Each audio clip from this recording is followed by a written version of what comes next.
Buenas noches, iglesia amada, ¿todo bien con todos ustedes? Buenas noches, amados visitantes. Yo soy el pastor Chris Durán y hoy en Step One vamos a estudiar juntos la palabra del Señor, siempre con mucha alegría, siempre considerándome al menos muy agraciado por parte del Señor, porque decidí vivir de esto, decidí atender un llamado, un propósito para llevar a una multitud y aunque haya apenas poquísimos, no hay problema, porque al fin y al cabo mi propósito y mi llamado es presentar calidad al Señor, al Rey de Reyes. Cuando el Señor venga tendremos que dar cuenta de aquello que el Señor, de todos los dones, puso en nuestras manos. Pero eso también debe ser válido para todos ustedes, porque habrá el día de una rendición de cuentas. Muchos serán cobrados porque tuvieron la oportunidad de una visitación del Señor. ¿De qué forma, Pastor Chris? Usando a sus ángeles, a sus mensajeros, pastores para traer el mensaje. Pero muchos cerraron sus ventanas porque no quieren oír. Otros golpearon sus puertas cuando esos mensajeros quisieron presentar las buenas nuevas para esa casa y para ti, mi amado. Pues en esta noche yo me acerco a ti, si lo permites voy a traer el mensaje para tu casa, para tu familia. Espero que este mensaje sea recibido con mucha alegría. Espero que todos los que se acerquen a oír este mensaje logren desarmarse de toda religiosidad para estudiar aquello que la Biblia habla, de la Escritura Sagrada, aquello que traerá vida, aquello que traerá paz y entendimiento. ¿Tú quieres la paz verdadera? Entonces recibe la paz, recibe pues tú la palabra del Señor y sé bienvenido a este ministerio que todos los martes y sábados te aguarda para que estés con nosotros a estudiar la Biblia, para descubrir la profundidad de los misterios de la palabra del Señor. Pues yo tendré el placer de enseñarte acerca de Jesús, acerca de la ley y acerca de la gracia. Hay un equilibrio y muchos lamentablemente no buscan ese equilibrio o desprecian la ley y sobrevaloran la gracia, la hipergracia. Contrario al Señor, el propio Espíritu Santo da a aquel que se acerca a Él ese equilibrio y ese entendimiento. Y tú, que después de oír estas palabras, reconoces las palabras de vida eterna y entiendes que Dios te trajo a oír estas palabras en este canal por un propósito. ¿Cuál, Pastor Chris? Unirte a esta familia entonces para convertirte en miembro y así permitir que tu vida sea acompañada para que seas orientado, alentado o alentada o incluso corregido a fin de enderezarte hacia los caminos de la verdad. Entonces tú puedes convertirte en miembro. Haz tu registro en el sitio web de nuestra iglesia que está en la descripción de este video. Al final de la página verás escrito "Quiero participar" y debajo deberás hacer clic para rellenar el formulario y poder registrarte. Y ya directamente haz tu registro, yo leeré y serás bienvenido a esta familia. No te quedes solo. Si quieres tú aprender de la Biblia, bueno, ya estoy hablando mucho. Vamos a entrar en nuestro estudio de hoy. Abre tu Biblia en 2 Crónicas, capítulo 31, versículo 1 en adelante. 2 Crónicas 31, 1. Vamos allá. Vamos a estudiar hoy, mis amados, sobre la fidelidad de un pueblo. Tenemos un lindo ejemplo de un reinado de Judá. Cuando Ezequías decidió asumir como rey sobre Judá, un hombre que presentó características tan bonitas y agradables para Dios, de un rey fiel, y es evidente que cuando un líder agrada a Dios, Él hará de todo para que todos aquellos que estén bajo su autoridad también hagan lo mismo. Su empeño es hacer que su pueblo, el pueblo que el Señor otorgó para que un rey justo cuidara, siga los pasos del Señor. Y vamos a aprender qué fue lo que hizo Ezequías para así restaurar la fidelidad que era necesaria para que Dios se agradara de Jerusalén. Dice la palabra del Señor: cuando la fiesta terminó, los israelitas salieron por la ciudad de Judá y despedazaron las piedras sagradas y derribaron los postes sagrados. Mira esto, qué importante es cuando un rey, cuando una autoridad justa que agrada a Dios, no a los hombres, sino que agrada a Dios, hace y orienta a su pueblo a hacer derribar los postes sagrados. Ellos destruyeron los altares idólatras en todo Judá y Benjamín. Nota que es una actitud radical. ¿Estás de acuerdo conmigo? ¿Qué diría esta generación si una autoridad orientara a una congregación o a un sistema evangélico a ser radical? ¿Cómo se llamaría? Sería llamado de que radical, fanático. No es tan así. Es necesaria mucha más tolerancia, Pastor Chris, pues los discursos hoy son muy laicos. Los discursos hoy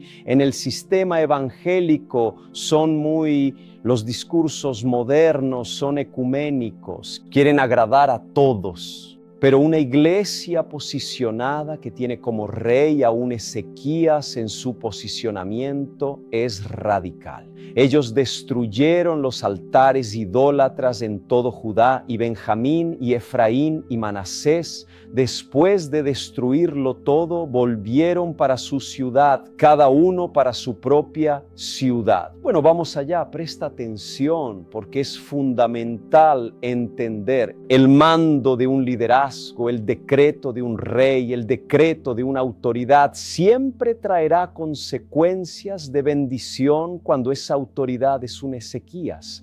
No es cualquiera, no es por causa de su don, es por causa de su esencia de un rey, de una autoridad que agrada al Señor. Cuando esa autoridad vive en los caminos del Señor, cuando es representante del reino de Dios, cuando conduce muy bien a su pueblo, a su rebaño, cuando trae un mando para su congregación, es un mando dirigido por el Señor. Porque una autoridad que tiene intimidad con el Señor recibe del Señor. ¿Puedo oír un amén?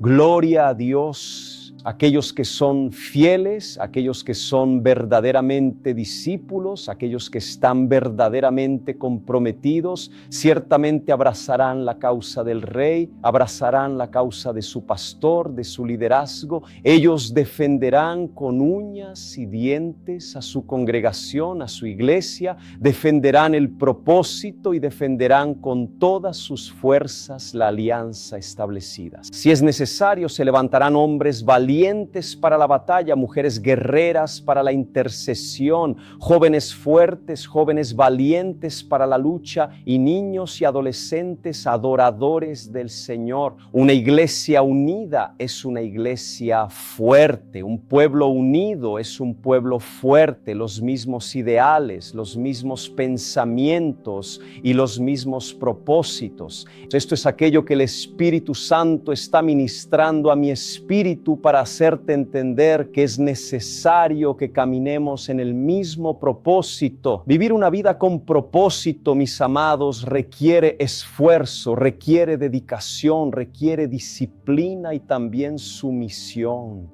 Ciertamente no tendría sentido tener una autoridad conduciendo un rebaño si ese rebaño no reconoce la voz de su pastor, pero un pastor que vive la verdad, porque no has de seguir a un pastor que no vive la verdad. Y no es porque una persona tenga un anillo muy grande de apóstol y si es necesario coloque muchas piedras en su dedo para que todos vean, mira ahí, yo soy apóstol. No te dejes influenciar ni por el conocimiento, ni por lo aparente, ni por las vestimentas, sino que siempre analices la esencia del líder, del pastor que dice servir a Dios, un pastor que vive la verdad. ¿Por qué, Pastor Chris? Hay muchos pastores disfrazados de lobo que pastorean ovejas, hay muchos falsos pastores, muchos falsos maestros, falsos profetas y falsos profesores. Por eso debes aprender a identificar la autoridad bajo la cual decides colocarte. fuerte. Debes identificar los hechos y los frutos de esa autoridad, pero muchos confían ciegamente y no quieren buscar frutos en los líderes que ellos eligieron y después son lastimados, después de ser asaltados, ya es tarde,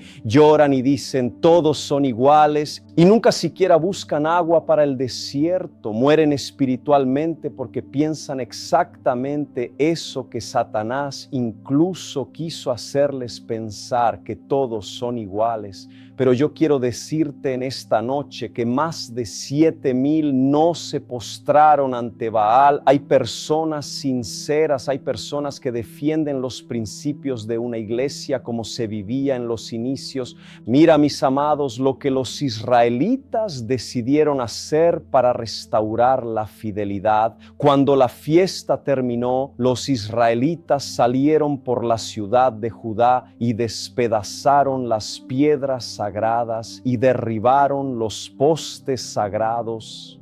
Ellos destruyeron los altares idólatras en todo Judá y Benjamín y en Efraín y Manasés. Después que destruyeron todo, volvieron para sus casas, cada uno para su propiedad.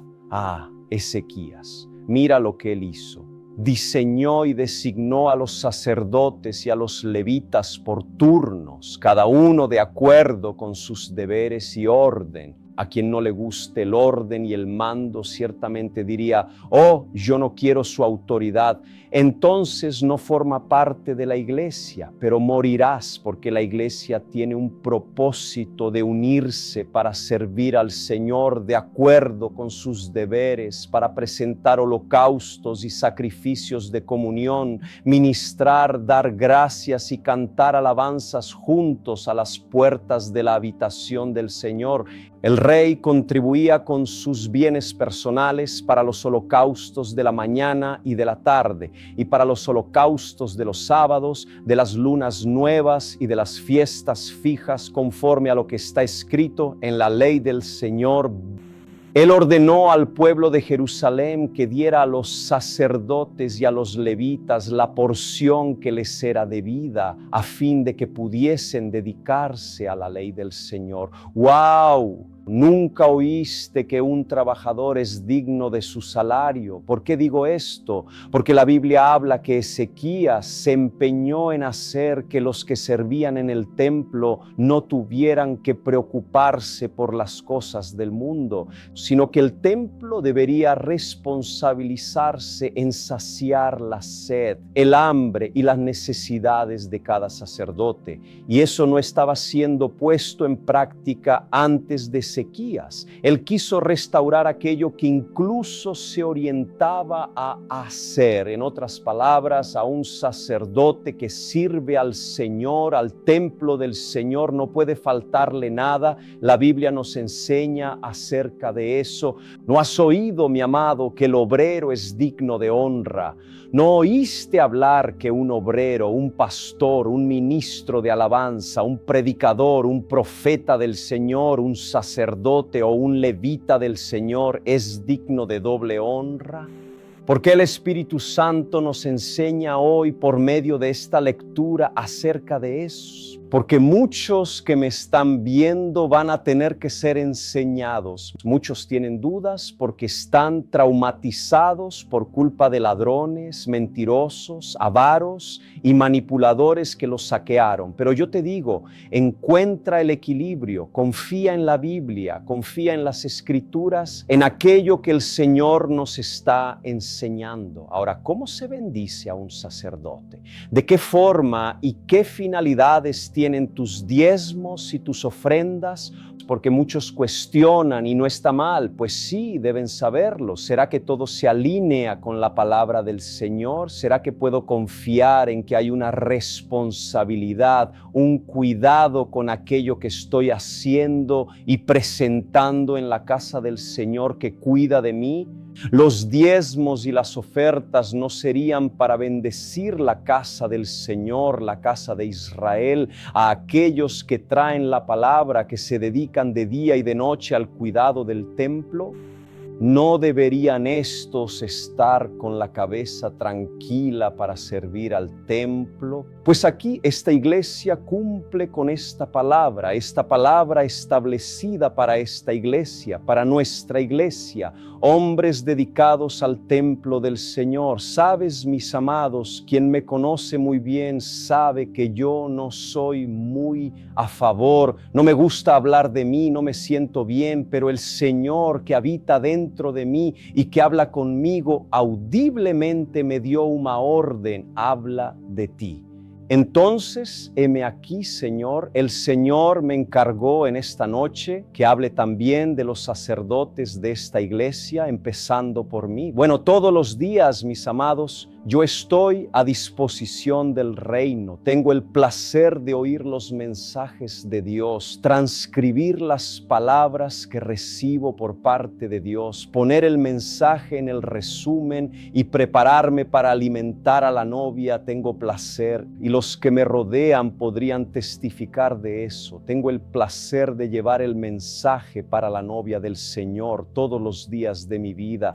Me he dedicado a llevarte al conocimiento de las Escrituras para que no seas engañado, para que no seas persuadido, para que no seas manipulado. Y un verdadero pastor quiere que sus ovejas conozcan al pastor verdaderamente. Un verdadero pastor no quiere que sus miembros sean ignorantes, sino que sus ovejas, que sus miembros sean conocedores de la verdad. Jamás tendría el deseo en mi corazón, en mi espíritu, de persuadirte, engañarte o manipularte con el fin de querer algo a cambio. Mi deseo es que todos ustedes conozcan la verdad, porque conociendo la verdad serán libres. Es eso lo que deseo de corazón. Mi deseo es que la novia se agrupe, una multitud de fieles al Señor, y que podamos hablar la misma lengua, que podamos establecer los mismos propósitos y cumplir, que podamos vivir el mismo propósito establecido por parte del Señor. ¿Cuántas veces reuní a extranjeros y los llevé a Jerusalén? ¿Cuántas caravanas hice y llevé donde mi esposa, la pastora Polián, estuvo conmigo? Personas que no tenían la misma visión, no querían saber del reino de Dios, sino que querían viajar, querían conocer Jerusalén. Pero su corazón no estaba en querer entender a aquel que estableció Jerusalén. ¿Cuántas veces hice eso, pero no estábamos en el mismo propósito? ¿Cuántas veces me puse a hablar de cosas espirituales, a mostrar la arqueología de las enseñanzas dejadas por Dios, a enseñar la teología del propio Señor, los consejos, las instrucciones? Pero para muchos, con aquello que llegué a enseñar, ellos no lo valoraron. ¿Cuántas veces lancé perlas a los cerdos? ¿Cuántas veces lancé lo que es precioso a aquellos que no valoran? Pero ahora tengo el placer de lanzar perlas a los hijos de la luz. Tengo el placer de alimentar ovejas de la casa del Señor, porque sé que las ovejitas van a valorar. Los sacerdotes de esta iglesia están trabajando arduamente en sus funciones, así como yo, y aquellos que están bajo mi autoridad y que conocen mis frutos son testigos de eso. ¿Cuántas veces el obispo de la iglesia se ha dedicado a la intercesión cuidando de todos los ministerios? ¿Cuántas veces el obispo Lucas se ha dedicado donando su vida sin importarle su cansancio exhaustivo, sin importarle a sí mismo, sino dándose como sacrificio de adoración para poder servir a toda la congregación, para que haya un buen mantenimiento, para que haya resultados dentro del reino de los cielos? ¿Y no sería él digno de recibir el sustento como obrero? Y detalle, obrero de doble honra, porque lleva la palabra, enseña y está atento para proteger al rebaño del lobo. ¿No sería él digno de doble honra? Pero ¿por qué estoy enfatizando esto? Porque hay personas que me están viendo aquí que no tienen ese corazón de Ezequías, que no tienen la nobleza de Ezequías, la nobleza de un David, la nobleza de Yeshua, mientras los sacerdotes de esta iglesia están encendiendo el incienso. Pues el profeta está con la vasija en la puerta para lavar los pies de aquellos que desean entrar. Es decir, el tabernáculo es una metáfora de una iglesia de los días de hoy, de una iglesia en tiempos contemporáneos. Vean conmigo con los ojos del Señor. En el tabernáculo hay alguien que se quedará en la puerta. Aquí hay un profeta, alguien responsable de decir: lava tus pies en la vasija porque están empolvados. Nosotros tenemos ese profeta, el pastor Lucas. Aquí hay encargados que van a matar el cabrito, la oveja, los animales, el novillo para los sacrificios. Padre, si había dudas, si aún hay dureza en el corazón de algunos presentes, o si había un cierto resentimiento por no querer abrazar esta visión, este principio, porque aún no se les había enseñado de la forma en que debería ser enseñado, pues hoy el Señor trajo entendimiento. Que el Señor pueda librar a sus elegidos de los falsos maestros, de las falsas enseñanzas que dicen algunos que el diezmo no es necesario y no es bíblico, pues ellos convierten a los miembros en ladrones del Señor y serán cobrados, pero mayor culpa tendrán esos falsos maestros que enseñan herejías. Ellos consiguen beneficios de otra forma, pues el Señor que está presente aquí, que el Señor pueda sondear el corazón, la sinceridad y la motivación de cada uno. Muchas gracias por todo lo que el Señor nos ha dado en esta noche. En el nombre de Jesús, gloria al Señor. Amén y amén.